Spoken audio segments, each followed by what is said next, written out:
Hello everyone, welcome to Archana's Vantillu once again.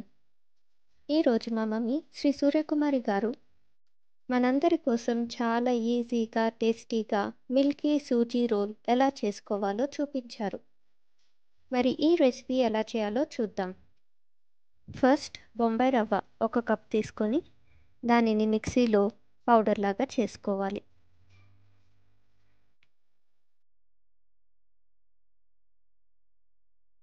చూసారా, ఇలా మెత్తగా పౌడర్ లాగా చేసుకోవాలి.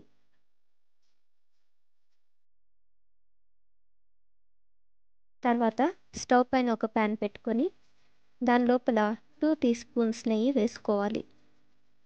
నెయ్యి వేడయ్యాక ఆల్రెడీ మనం పౌడర్ చేసి పెట్టుకున్న బొంబాయి రవ్వని నెయ్యిలో వేసుకొని 8 మినిట్స్ మీడియం ఫ్లేమ్లో ఫ్రై చేసుకోవాలి.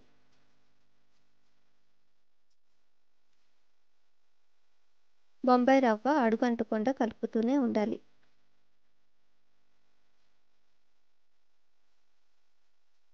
ఎయిట్ మినిట్స్ అయ్యాక చూసారా, కలర్ ఎంత చక్కగా చేంజ్ అయిపోయిందో, మంచి వాసన కూడా వస్తుంది.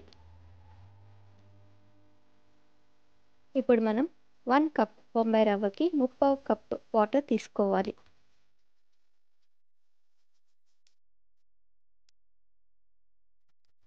ఇప్పుడు ఆల్రెడీ ఫ్రై అయిన బొంబాయి రవ్వలో 3/4 కప్ వాటర్ పోసుకొని ఉండలు లేకుండా బాగా కలుపుకోవాలి.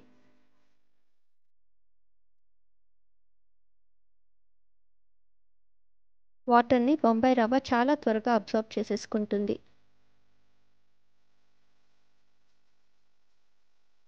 బొంబాయి రవ్వ వాటర్ అంతా బాగా పీల్చేసుకున్నాక షుగర్ కానీ పౌడర్ షుగర్ కానీ 3/4 కప్పు తీసుకోవాలి.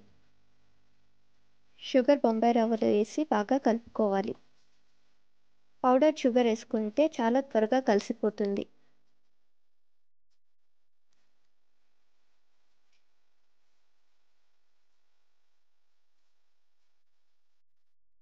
ఇప్పుడు షుగర్ అంతా బొంబాయి రవ్వలో చాలా చక్కగా కలిసిపోయింది.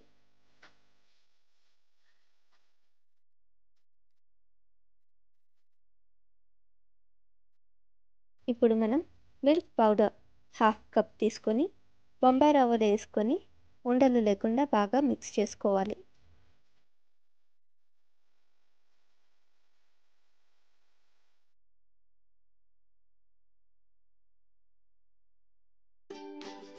బాగా కలుపుకున్నాక మూత పెట్టుకొని ఒక 2 to 3 మినిట్స్ కుక్ చేసుకోవాలి.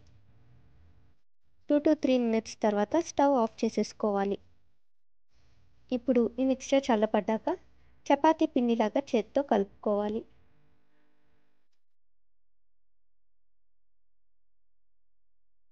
ఇప్పుడు చిన్న చిన్న రౌండ్స్ తీసుకొని సిలిండర్ షేప్ లాగా రోల్ చేసుకోవాలి.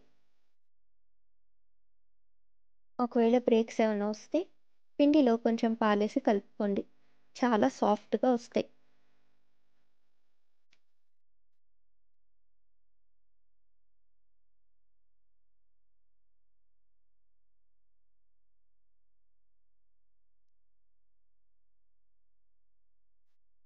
ఇప్పుడు మనం ఉన్న పిండితో సిలిండర్ షేప్ లాగా రోల్ చేసుకున్నాం.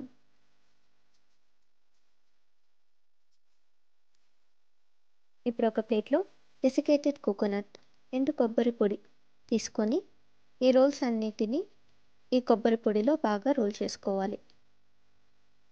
ఈ పిండి చాలా సాఫ్ట్ ఉంటుంది కాబట్టి కోకోనట్ పౌడర్ చాలా ఈజీగా అంటుకుపోతుంది.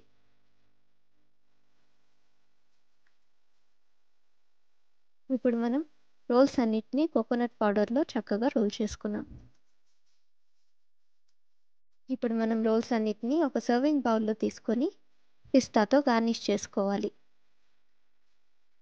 ఈ మిల్కీ సూజీ రోల్స్ చాలా ఈజీగా, చాలా టేస్టీగా, చాలా చాలా సాఫ్ట్గా ఉన్నాయి.